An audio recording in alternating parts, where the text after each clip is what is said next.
Toynado! Hi, I'm Anthony. I'm all calmed down from last week's Voltron excitement, but I'm still waiting for my green key in the mail. Oh, Anthony, that's a shame. I guess you wouldn't like to see what you're about to see now. Chapow! Kapow! Oh, yeah!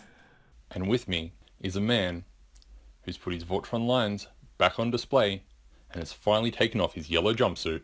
It's Pete. And again, let's not forget, I've got the keys.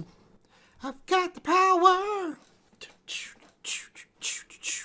Now, Pete, I'm really excited about this week's Master of the Universe figure.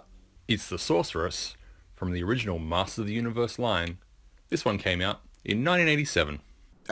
Good old 1987, when the most popular toy was a Kush Ball.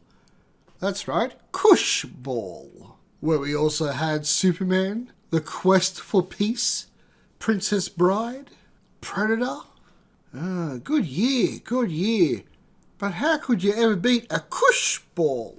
This was the last of the female figures to be released for Masters of the Universe. Now, Pete, I'm going to have to admit to you a horrible secret. Oh, shit. Like, you want to admit it here on our recording? Oh, I knew this day would come. All right, everyone, get your popcorn. Here it comes. It's juicy, I betcha. The Sorceress there was a gift to me from some friends who ran a car boot market. Go on. This is sounding juicy. And when they gave her to me, she had a staff in her hand. And I looked at the staff and went, that's not the right one. You can have this back. And then you got a suitcase full of pineapples? Eh? Now, Pete, I wasn't as accessory savvy as I am today. And looking back on it, that was definitely the white staff that she should have had. Wait. So not only was I a jerk, I could have had a complete sorceress over 10 years ago. I always fall for it. Yeah, you jerk. The shame, Pete. The shame.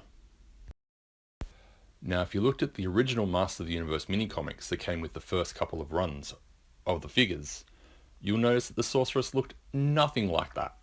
In fact, in the comics, the Sorceress looked more like Teela. In fact, we could even show a figure of this, which has come with the new releases now. There we go. Green. I think that all changed once the cartoons started to come out by Filmation. So what we have is a pretty accurate cartoon version of the Sorceress.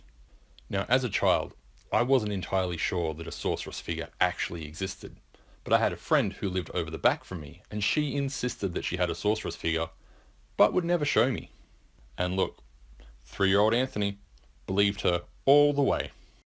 But 3-year-old Anthony was also pretty gullible.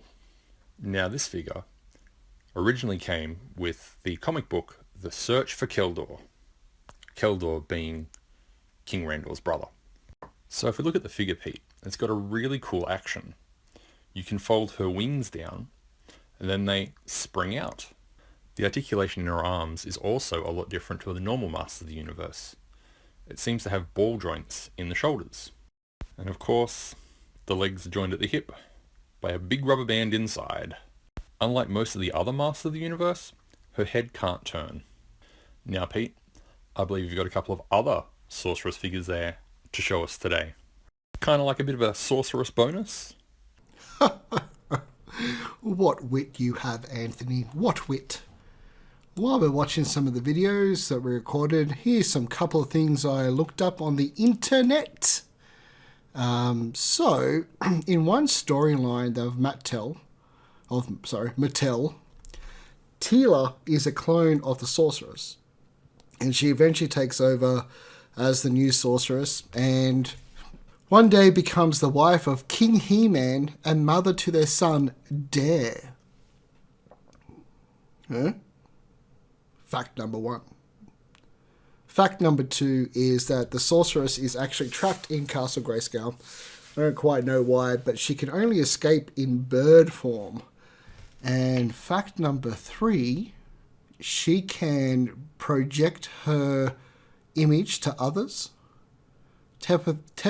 telepathically, oh my goodness, my words, telepathically talk to other people and contact them.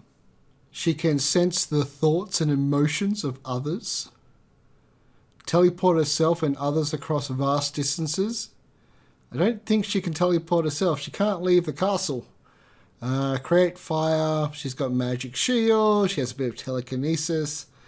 Yeah, you know, she's pretty good. Pretty powerful. Thanks, guys, for watching this episode. Hit the like button. Subscribe. Tell your friends. If you missed the last couple, I guarantee you the Voltron one's pretty cool. Alright, bye. Big shout out and thanks to Chownrat for all the art for this episode.